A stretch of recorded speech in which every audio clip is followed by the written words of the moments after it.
श्री सेवक वाणीजू तीसरा प्रकरण तीसरा छंद। प्रथमई सेवहु गुरु के चरण, जिन यह धर्म कहो सब करन, नाम प्रताप बताइयो। प्रथमई सेवहु गुरु के चरण, जिन यह धर्म कयो सब करन, नाम प्रताप बताइयो। जो श्री हरिवंश नाम अनुसर हूँ, निस दिन गुरु को सेवन करहूँ, सकल समर्पण प्राण धन। जो हरिवंश नाम अनुसरहु, निस दिन गुरु को सेवन करहु, सकल समर्पण प्राण धन। गुरु सेवा तजी करगी जबान, यह धर्म यह सब हानि, कानी नरस तन में रहे। गुरु सेवा तजी करहि जबानी, यह धर्म यह सब हानि, कानी नरसी कन में रहे। हाँ गुरु गोविंद नाम भेद कराई, संतत रसिक सुनौ चेतलाय, श्री हरिवंश प्रताप जस। गुरु गोविंद नाम भेद कराई, संतत रसिक सुनौ चितलाई, श्री हरिवंश प्रताप जस। श्री सेवक जी महाराज इस रस में डूबने का उपाय बता रहे हैं कि जिन श्री सद्गुरुदेव भगवान ने आपको नाम दिया, मंत्र दिया और उपासना पद्धति दी, उन श्री सद्गुरुदेव भगवान के चरणारविंद की सेवा को हृदय में धारण करो। सेवा का तात्पर्य कई बार बता चुके हैं कि जैसा वो आज्ञा करें, जैसी उपासना पद्धति हमें दी, उसी में अपने चित्त को जोड़ना है। प्रथमई सेवो गुरु के चरण, जिन यह धर्म कहो सब करन, नाम प्रताप बताइयो। जिन सद्गुरुदेव भगवान ने नाम सुकृत धन अपनी जीवन, अतिहित मान देत वरदान, अत्यंत प्रेम करके उन्होंने हमें मंत्र दिया, उपासना दी, नाम दिया। उनसी सद्गुरुदेव भगवान के प्रति हमारी सेवक भावना रहे कि मैं उनका सेवक हूँ, पूर्ण अनन्य भाव रहे। चरण सेवा का तात्पर्य भाव से ही है, नहीं तो ऐसा नहीं कि सबको पैर दबाना ही वो सेवा है या ऐसा। हाँ, एक अंग है सेवा का, लेकिन संपूर्ण सेवा का तात्पर्य है उनकी आज्ञा के अंतर्गत रहना।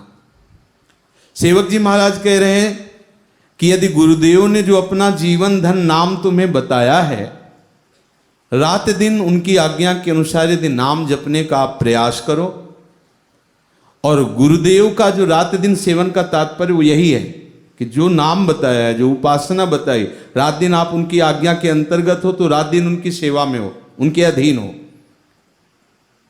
ये जिन लोगों के मन में ऐसी बात है और जो ऐसे आचरण किए हैं, प्रभु जाने, लेकिन मुझे तो नहीं लगता कि कभी उनके हृदय को विश्राम मिल सकता है, क्योंकि प्रभु ने तुम्हें निश्चय किया ना, गुरुदेव के चरणारविंद तक पहुंचाया, तो वही तो तुम्हें घसीटे उस रूप में।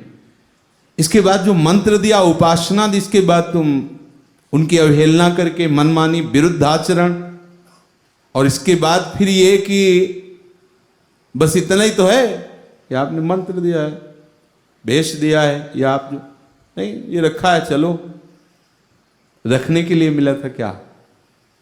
प्रभु ने तुम्हें रखने के लिए बुलाया था क्या कि ये सब रखा है? ये अहम को ही तो रखना था। इस पवित्र मार्ग को क्यों अहम को छोड़ देते? अहम को नहीं छोड़ा। तो सेवक जी महाराज कह रहे हैं, गुरु सेवा तज करें जेबान, यह है अधर्म यह है सभानी। महान अधर्म हो गया। चाहे जितनी बना के साधना कर लो, चाहे जितना नाटक प्रकाशित कर लो, नहीं बात नहीं बनेगी। यह है अधर्म। आप अपने को बहुत बड़े पढ़ाकू विद्यार्थी मानते हो और फाइनल में कॉपी जांचने के समय वो देख रहे हैं कि जो हम पूछ रहे हो तुम बता ही नहीं रहे, तुम दूसरा लिख रहे हो, तो 10 पेज लिख डाला, लेकिन प्रश्न तो कुछ और था ना, तो तुम उसका उत्तर तो लिखे नहीं, और कुछ लिख डाला, तो तुम्हें नंबर थोड़ी मिल जाएंगे। जहां समर्पण होना था, ध्यान मूलम गुरु मूर्ति, पूजा मूलम गुरु पदम, मंत्र मूलम गुरु वाक्यम, मोक्ष मूलम गुरु कृपा, उनकी अवहेलना कर दी और खूब बना करके साधना करो, तो यह है अधर्म। सेवक जी महाराज कह रहे हैं यह है सब हानि। केवल हानि नहीं कहा, सब हानि। कहीं भी किसी किधर भी जाओगे, ये गुरुद्रोह, ये गुरु अवहेलना तुम्हारे सामने वो रूप खड़ा करेगी जो तुम निर्वाह नहीं कर पाओगे। हर जगह आपको फेल कर देगी, हर जगह परास्त कर देगी। बस केवल नाटक नाटक रह जाएगा बनावटी, कि हम किसी तरह अपने अहम को बचाए रखें, नहीं चल पाएगा। गुरु सेवा तज करें जेबान, यह है अधर्म यह है सभान, कान न रसिकन मेरा है। रसिक सभा में कभी तुम्हारा आदर नहीं हो सकता। गुरुद्रोही का कभी भक्तों की सभा में आदर नहीं होता, प्रेमी जनों की सभा में आदर नहीं होता। जो गुरु के अधीन रहता है, एक दिन वो चाहे जितना धीमे चलने वाला हो, गुरु प्रताप से हो, उस वस्तु को प्राप्त ही कर लेता है। गुरु कृपा बहुत बड़ी वस्तु होती है। सब संप्रदायों में गुरु कृपा ही केवलम। इसलिए जो हरिवंश नाम अनुसरहु, निस्दिन गुरु को सेवन करो, सकल समर्पण प्राण धन। जहां तुम्हारी ममता है, प्राण, देह, धन, बुद्धि, इस सब गुरुदेव के चरणों में अर्पित कर दो कि मेरा न शरीर है, न मेरा मन है, न मेरी बुद्धि है, न मेरा धन है। मेरे परम धन तो गुरुदेव ने नाम दिया है, वो है परम धन है। पायो जी पायो मैंने, हाँ मीरा जी कह रहे, हरिराम व्यास जी कह रहे, परम धन राधा नाम आधार। गुरुदेव ने मुझे धनी बना दिया। उस धन से हमारा संबंध नहीं, उसको समर्पण करने का तात्पर्य है उसकी अहम वृत्ति का समर्पण। मेरे पास गुरुदेव के द्वारा दिए हुए नाम और गुरुदेव के चरणारविंद की शरणागति के सिवा कुछ नहीं। ये जो कुछ है सब उन्हीं का है, प्रभु का है, गुरुदेव का है, हरि का है। सकल समर्पण प्राण धन। ना इस शरीर में हम, न किसी वस्तु में हम। एक जगह आगे वर्णन किया है, सहत सहत बाढ़े भगति ग्रह तन गुरु हित गार। ये शरीर, ये सब जो कुछ सब गुरुदेव का है, हमारा है ही नहीं। अगर ऐसी वृत्ति से रहोगे तो बहुत आनंद बना रहेगा। और बोले हम माला दिया था, गुरुजी ने माला नहीं धारण किया। हमारा माला, तुम्हारा माला भी तुम अलग हो, तुम्हारा माला अलग है। बोले गुरुजी एक माला आपकी स्वस्थता के लिए कर, शेष किसके लिए करते हो? किसके लिए करते हो? है तो सब गुरुजी का, किसके लिए करते हो? बोले एक माला आपके लिए करते हैं, शेष बोले अपने लिए नहीं। आपने अपने को तो दे दिया है, आपने अपने को दे दिया, और वो जो भी कुछ मिलता है श्री जी को दे देते हैं। आपका तो कनेक्शन श्री जी से है, आपका संबंध श्री जी से हो गया है। अब हम क्यों करते हो? मेरा, मेरी वस्तु, मेरा पदार्थ, मेरा स्थान, इसी बात को कह रहे समर्पण कर दो। सकल समर्पण प्राण धन, मेरा कुछ नहीं, गुरुदेव का है। अब जो आज्ञा हो जाए वैसी जी। ये बहुत आवश्यक है, दैन्यता ये आवश्यक है। नाक में गुस्सा भरा है, कैसे कैसे भक्ति होगी? मूसर को कभी धनुष बनते देखा है क्या? मूसर कठोर, उसमें प्रत्यंचा नहीं चढ़ाई जा सकती। ऐसे ही यदि ये अहम रूपी मूसर खड़ा रहा तो भक्ति नहीं होने वाली। ये बहुत कठोर बना देता है हृदय को। दैन्य हो जा। समर्पण का तात्पर्य है उसमें अपनापन ना होना। जिस घर में हम रह रहे हैं, जिन सामग्रियों का प्रयोग कर रहे हैं, हम तो सेवक हैं, इसके स्वामी तो प्रियालाल हैं, वही तो गुरुदेव है। इसके स्वामी वो, हम तो सिर्फ सेवक हैं।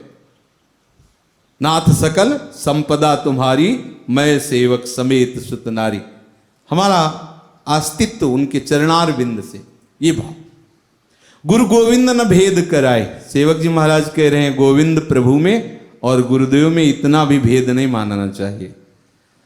गुरुदेव में मनुष्य बुद्धि, चरणामृत में जल बुद्धि, श्री विग्रह में पत्थर बुद्धि, धातु बुद्धि, वैष्णव जनों में जाति बुद्धि, महाप्रसाद में पदार्थ बुद्धि कि अन्न है ये ऐसा, ये सब नरक ले जाने वाली बातें हैं।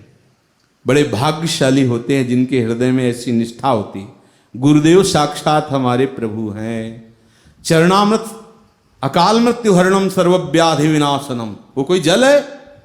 गुरुदेव जो हमें मंत्र दे कोई शब्द है? साक्षात परब्रह्म स्वरूप है हमारे अंदर भाव। श्री जी ने जो पाया वो कोई अन्न है? वो कोई पदार्थ है? प्रसाद है हमारी लाडली जू का, अधरामृत है। श्री विग्रह का स्वरूप धारण किए प्रभु है, क्या वो पत्थर है? देखो वृंदावन के रसिकों के चरित्र पढ़ के प्रभु बात करते, प्रभु उनसे आज्ञा करके सेवा करवाते, ये कोई पत्थर थोड़ी, साक्षात प्रभु विराजमान है। श्री विग्रह में, चरणामृत में, प्रसाद में, मंत्र में, साधु में, इनमें पवित्र भावना हो जाना ये बहुत विशिष्ट कृपा पात्रों का स्वरूप होता है। गुरुदेव को अगर मनुष्य मानोगे, कोई कोई मनुष्य मानते हैं, कोई कोई साधक मानते हैं, कोई कोई थोड़ा अच्छे संत मान लेते हैं, बस यहीं तक रहते हैं। और जब तक यहां तक रहोगे तब तक आपकी दृष्टि पैनी रहेगी।